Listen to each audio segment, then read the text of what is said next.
बिहार के नेताओं पर राजनीतिक हमला करते हुए प्रशांत किशोर ने कहा, यहाँ पर लोगों ने एक परिपाटी बना दी है कि कुर्ता पर गंजी पहन लेगा उसी को जमीनी नेता मानेंगे।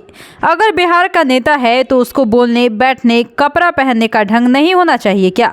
उसको देश दुनिया की जानकारी नहीं होनी चाहिए क्या? ऐसे लोगों को हम जमीनी नेता मान लेते हैं जिन्हें बोलना तक नहीं आता।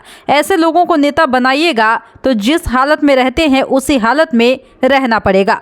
मैं आपको ये भी बताना चाहता हूँ कैसे गरीबी दूर कर सकते हैं। आप में वो क्षमता है, बजाय इसके कि मैं आकर कहूँ कि मैं गरीबी दूर कर दूंगा।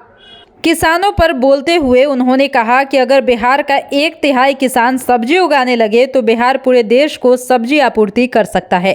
कोल्ड स्टोरेज को हम केवल आलू रखने का घर समझते हैं।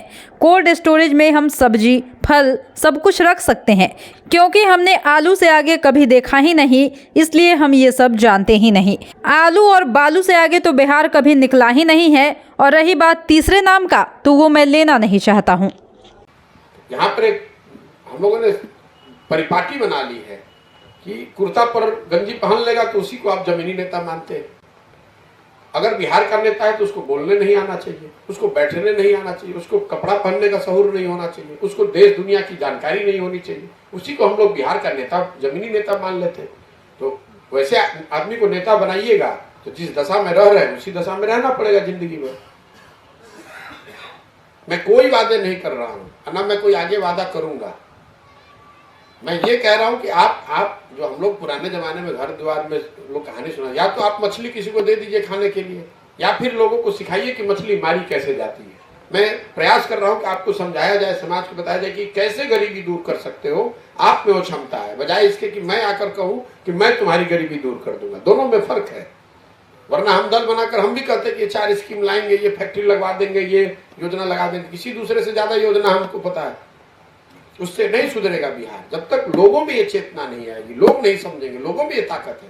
अगर बिहार में 1/3, इस बात को आप नोट कीजिए और इसको रिपोर्ट भी कीजिए, मैंने स्टडी कराया, अगर 1/3 बिहार का किसान सब्जी उगाने लगे तो पूरे देश का सब्जी का खपत हम लोग अकेले बिहार से पूरा कर सकते हैं। 1/3 किसान अगर बिहार में खेती के तौर पर सिर्फ सब्जी उगाने लगे तो पूरे देश का, जैसे पंजाब से पूरे देश में गेहूं जाता है, वैसे पूरे देश की सब्जी की खपत बिहार से पूरी हो सकती है।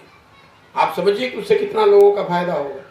अभी आप कुछ सब्जी उगा भी रहे तो रक्सौल में बेचिएगा, क्योंकि बाहर बेचने का कोई ना मंडी है, ना कोई व्यवस्था है, ना कोई कोल्ड स्टोरेज। मतलब बिहार में क्या है? आलू रखने का घर। कोल्ड स्टोरेज को तो लोग ऐसे ही समझते हैं कि कोल्ड स्टोरेज मतलब आलू रखने का जगह। कोल्ड स्टोरेज कोई आलू घर थोड़ी ना है।